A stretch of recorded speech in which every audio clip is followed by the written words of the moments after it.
Okay, so parang aromatic at meron tayo once ng TV dito. Nasa ilang inches to. Ang problema nila, wangat walang backlight.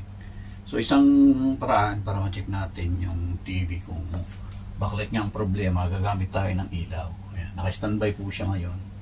So ilawan po natin siya. Ayan. Tapos power on natin. Ayan. Ayan ang mga technique. Kitang-kita yung Wansa na logo niya. Ayan. So, backlight ang problema. So, yan, bubuksan po natin. It's either backlight, yung backlight LED mismo o yung kanyang pinaka backlight controller. So, buksan po natin. So, yan na po siya mga technique. So, ito yung ating pinaka main board. Yan. Tapos, ito yung ating backlight. Ito yung pinaka backlight circuit.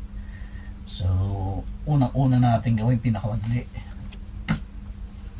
Po tayo ng backlight gamit ng ating backlight LED tester. Power on.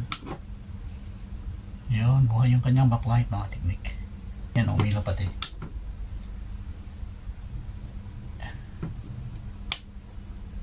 Yan. So, ibig sabihin ang problema dito sa ating board.